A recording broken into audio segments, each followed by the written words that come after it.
bir kızı, bir kızı. O beni sevmiyor. O beni seviyor. O beni seviyor. O beni seviyor.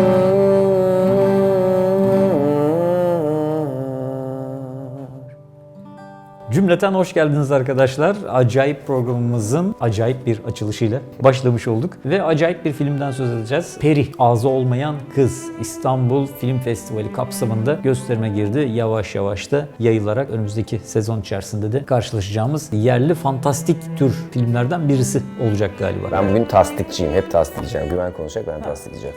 Öyle bir şeye çok ihtiyacım vardı. İyi ki buradasın Bilge. Evet. Şimdi arkadaşlar İyi ki buradayım. öncelikle biz ne yapalım? Filmin basına tanıtıldığı kadarıyla nasıl cümlelerle insanlara sunulduğuna önce bir kulak atalım.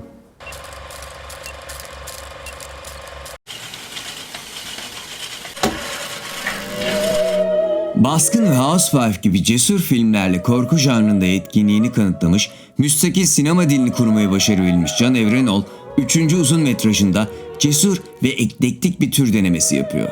Peri, Ağzı Olmayan Kız'da distopik, zamansız bir mekanda Büyük Dünya Savaşı devam ederken 10 yıl önceki bir santral patlamasıyla tüm dengesi bozulmuş küçük bir kasabada yaşayan bir grup öteki çocuğun hikayesi anlatılıyor. Santral patlamasından sonra bazı çocuklar eksik uzuvlarla dünyaya gelir. Santral yönetimi kendileri hakkında kötü algının canlı kanıtı olarak gördükleri bu çocukları yok etmeye başlar. Bu süreçte babasıyla ormanın içinde herkesten uzak bir yaşam süren Perihan hayatta kalmayı başarır. Ancak babasının öldürülmesiyle birlikte hiç hazırlıklı olmadığı bir maceranın içine düşer. Yolda kendisi gibi 3 çocukla daha tanışır. Böylece Perihan ve çetesiyle dünyanın dehşet verici haline 4 çocuğun gözünden tanıklık ederiz. Evet, basında tanıtıldığı kadarıyla bu kelimelerle karşımıza çıktı film. Ve geçtiğimiz günlerde biz bu filmi izledik ama izlemeden önce biraz daha geriye, geçen seneye gidelim. Geçen sene Kadıköy'de çizgi romancıların, koleksiyoncuların buluştuğu Alacakaranlık Festivali. Evet, Alacakaranlık Koleksiyoner Festivali'de. Tabii çok da eğlenmiştik. Ve orada bir söylenti dolaşmaya başladı. İşte bir kitap var, bir çizgi roman var. Bu çizgi roman sinemaya uyarlanacak diye önce geldi. Kitapta buydu arkadaşlar. Perihan, Cem Özüduru'nun yazıp çizmiş olduğu çizgi roman arkadaşlar. Tabii hem çizgi roman meraklısı hem de sinema meraklısı olarak ne yaptık? Bir heyecan yaptık böyle bir. Acaba ne oluyor, nasıl yapılıyor, ne ediliyor? Bu gizli bilgiydi. Çok da kişi duymamıştı. Filmi izledik, baktık fakat şunu tekrar konuşalım kapağı kaldırarak. Şu kapakta gördüğünüz görüntünün verdiği esin dışında bu bir uyarlama değil. Son karesinden ilk karesine kadar Zaten arasında. yani sadece esinlendiğine dair bir not düşmüşler, yani bir karakterden esinlendi. Serbest bir esinlenme falan denilmişler. Ya bu şey benziyor bambaşka işte, bir hikaye çıkmış. Hellboy karakteri Tom Waits'ten esinleniyor ama yani Tom Waits gibi müzisyen vesaire değil ama işte favoriler filan, o tavır Tom Waits biraz onu andırmış esinlenme tarzı. Ben çok başarılı buldum yani. Bir sanat bir sanatı işte alıyor, eviriyor, çeviriyor, başka bir forma sokuyor. Tabii öyle bir işte şey mesela yani. Crow olsun, işte Sandman olsun hep böyle müzik dünyasından falan birileriyle benzeştirilir, oradan yola çıkılır falan. Güzel ilham bunlar yani, buna benzer bir şey, evet, dediğin gibi. Evet, bu hikayede ağzı olmayan bir kız var ve 3 tane daha arkadaş ediniyor. Spoiler vermeyelim. Onların da acaba uzuvları var mı yok mu bilemiyoruz. Şimdi evet, bir şeyler eksik. Şöyle fazla spoiler vermeyelim ama ne oluyor? Buradan birbirini tamamlamaca, eksik yanlarını kapatmaca ve böylelikle bulundukları o ortamda, vahşi ortam içerisinde hayatta kalma savaşını verdiklerini söylüyorlar. Ve burada bir takım referanslar var. İşte son 20 yıla imza atmış olan bilgisayar oyunları, dizi filmler Yani belki. ben zaten o santral logosunu billboard'da gördüğümde Fallout'tan esinlenmiş olduğunu anlamıştım. Yani film bittiğinde de Can Fallout'tan çok esinlendik dedi. İşte mesela ben de Yani Fallout severler için keyifli bir film olacak diye düşünüyorum ben. Benim yaşımdaki izleyiciler de herhalde ilk olarak, ben mesela aklıma o geldi. Tom Sawyer'ın maceralarında Tom orman içerisinde hakikaten o filmdeki gibi böyle bir korsan tayfası vardır. Orada bir oyun oynanmaktadır ki o oyun teması da zaten kullanıldığı için benim aklıma mesela direkt o şey geldi. Senin aklına başka gelen çağrışımlar falan oldu mu? Ya aslında bana biraz böyle sineklerin tanrısını çağrıştırdı. O da var yani. Evet, klasiklerden çok örnekler var ki o klasikler zaten söz sözünü ettiğimiz dizilere, oyunlara vesairelere ilham kaynağı oluyor. Aslında bir zincirleme ilham tamlaması. Can ne yaptı? Film başlamadan izleyicilere bunun bir çocuk filmi olduğunu ama sivri köşeleri de olduğunu söyledi. işte- Fakat ne yapayım ki ben de böyle filmlerle biz izleyebiliyorduk dedi aslında o tip filmler. Usta bir korku yönetmeni olduğunu düşünüyorum. Bence Baskın ve Housewife'la rüştünü ispatlamış bir yönetmen. Ama hani korku öğesi var mı filmde? Evet, gerilim var. İlk defa bu tarz bir şey denemiş. Yani ilk defa denemiş olduğu belli en azından diyebilirim ben. Onu gördüm.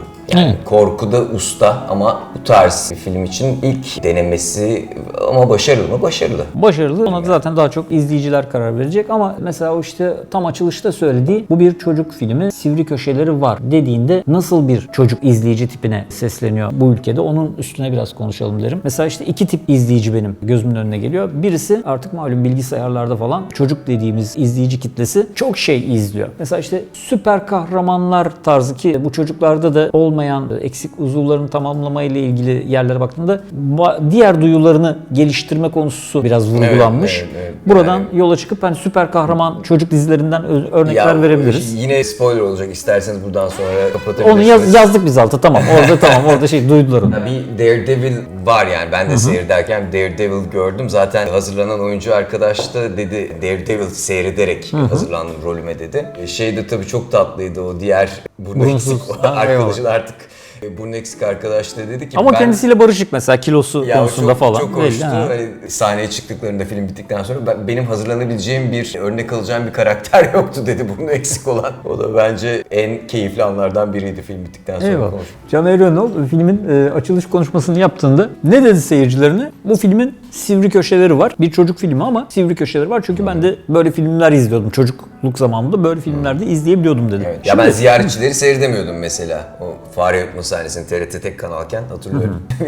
Hayal meyal hatırladım ha ben. Evet, ürpertici sahneler yani var. ama şimdiki çocuklar tabii ki böyle dizilerdeki işte şiddet dozajı vesaire arttı falan. Ha şimdi tam oraya gelecektim korkmuyorlar zaten. Ya mesela şeyi hatırlarım. Bir arkadaşımızın evinde video vardı. İlkokuldaydık. Böyle ilk kabus galiba. Gittik seyrettik falan. Ben hayatımda bu kadar muhteşem bir şey seyrettiğimi hatırlamıyorum yani. Kendi korku filmlerini bir şekilde kaldırıyorduk. Evet. Evet. Şimdi Can burada çocuk filmi yaptık ama sivri köşeleri de var falan. Bir çekincesini de ortaya koyup o şehre düştükten sonra bunu söyleyebiliyor. Şimdi endişelerinde haklı mıydı, haksız mıydı? Onu düşündüm ben film sonrası. İki tip artık çocuk izleyici var ülkemizde. Birinci tip dizi filmlerde istediği zaman kompütüründen ulaşabileceği, izleyebileceği kompüterden. Doom Patrol, Runaways, Stranger Things. Evet.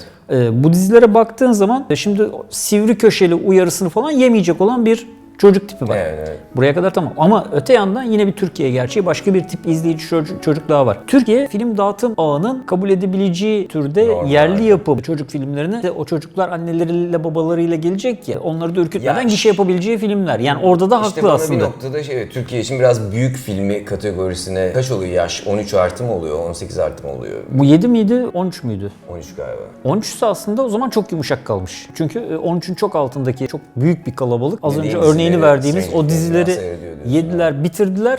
Evet. Yani bunu önlerine koyduğun Yani zaman evet, ama çok da yani şimdi yine spoiler vermiş oldum. Çok şiddet bence var mı? Yok aslına bakarsan. Hani bir işte santrali kuran kişinin bir cesedinin bulunduğu sahne var. Bir de işte kötü karakterin çocuklar tarafından yok edildiği sahne diyeyim. Orası var. Onun dışında da pek bir şiddet var mı? bu filmin sivrildiğinin söylendiği başka bir örnekten söz edelim o zaman. O da nedir? Filmde karakterler arasındaki duygusallık yerlerine, ki duygusal, cinsel falan gibi kelimelerin günümüzde bu tip filmlerde, bu filmlerin konuşulduğu yerlerde bile konuşulması çok zor. Ne var? İşte bu filmde Peri ile o genç kaptanın bir yakınlaştığı an var. O yakınlaşmada en fazla nedir? Peri'nin kaptanı boynundan öptüğü, diyeceğim ki kızın dudakları bile yok zaten. İşte zaten orada gönderme, çizgi romana gönderme de orada var. Yani çizgi romanı okuyanlar Ama orada hatırlayacak. ağzı burnu yerindeydi yani çizgi Ya romanda. evet yine ama tabii oradan esinlenilmiş yani.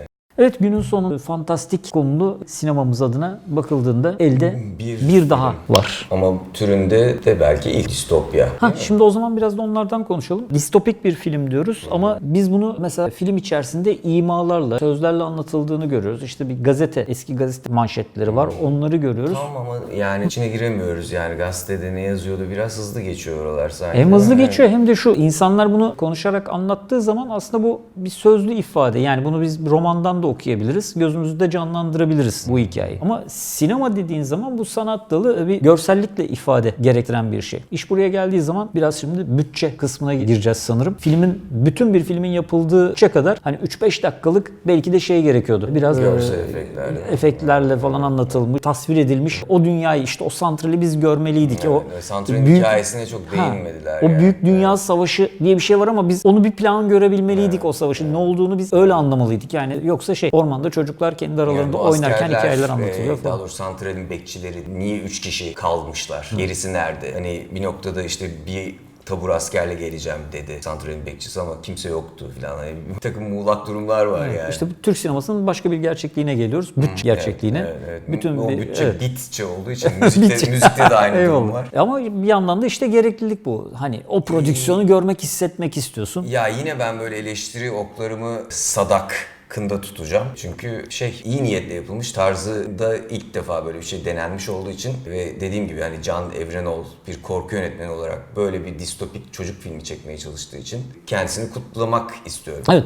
içtenlikle kutluyoruz. Ayrıca Aslı Çelikeli arkadaşım, yardımcı yönetmeni de kutluyorum. Eşini de ayrıca kıyafetlerden Tabii derlemiş, dolayı, toplamış falan o kadar kostüm, evet. aksesuar, şunlar bunlar Muhteşem falan bir araya kostümler. geldikçe işte onlar hep beklentilerimizi de yükselten şeyler. İşte kaptanı gözlüğüyle gördüğün zaman böyle bir steampunk'a doğru bir şey giriyor. Evet. Hani işte büyük dünya savaşı falan bir şeyler olmuş, santral patlamış olmuş bu olmuş. Ama hani hikayenin background'unu bir türlü göremedik yani. Evet, yani Belki ikinci enerji filmde kaynakları göreceğiz. çok kısıtlı belki, bir şey mi belki oldu? Yani ben şöyle bir şey gördüm, hani çocuklar kıyafetleri, kostümleri, imajları bir çizgi roman, zaten bir afişi gördük arkada da bayağı bir çizgi roman karakteri olmuşlar. Belki çizgi romanla desteklenip hikayenin devamı anlatılır. Ayrıca ben figürlerini de görmek isterim raflarda. Değil mi? Gayet hepsi de çok şeker tipler Parayı falan dökeriz olmazdı. yani.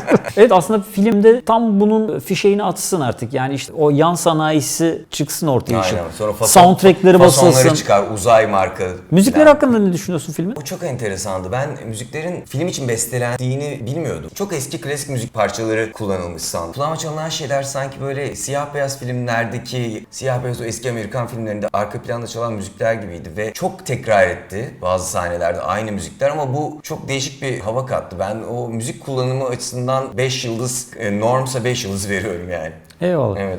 O zaman konuyu bağlayalım ufaktan. Can Evrenol bir film çekti. 3.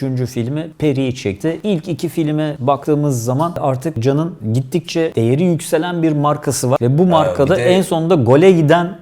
Bir de muhafız var tabii. O zaman biz artık golü bekliyoruz. Beraberlik bizi kesmiyor. Can'ı oynarken, görürken biz bunu istiyoruz. Evet, kendisi de oynasın bir filmde ayrıca. Evet, buraya da bağlanabilir mevzu. Filmi gidin görün arkadaşlar. Bu filmin desteklenmesi demek içinden gerek Can'ın yapacağı gerekse de Can'ın verdiği ilhamla başka insanların içine girebileceği işler konusunda biraz cesaret verecektir. Bu anlamda da olsa filmlerin desteklenmesinden yanayım. Sen ne diyorsun? Son tasdiğimi veriyorum. Bir dahaki Acayip'te bakalım ne acayip şeyler var. Sıra sıra serviler, aşık olan nineler, aldı gitti yarimi, denizdeki gemiler. Sıra sıra siniler, aşık olan nineler, aldı gitti yarimi, denizdeki gemiler. Oh, sana hiç kıyamam, seviyorum seni candan. Bakışları pek yaman, benim sarı kanaryam. Bakışları pek yaman, benim sarı kanaryam.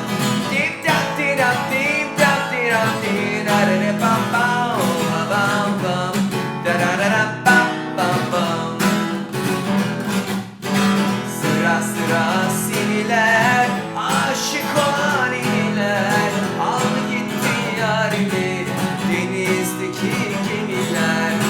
Sıra sıra serviler, aşık olan iniler, aldı gitti yarimi, denizdeki gemiler. Oh, sana hiç kıyamam, seviyorum seni candan. Bakışları pek yaman, benim sarı kanarya. Bakışları pek yaman, benim sarı kanarya.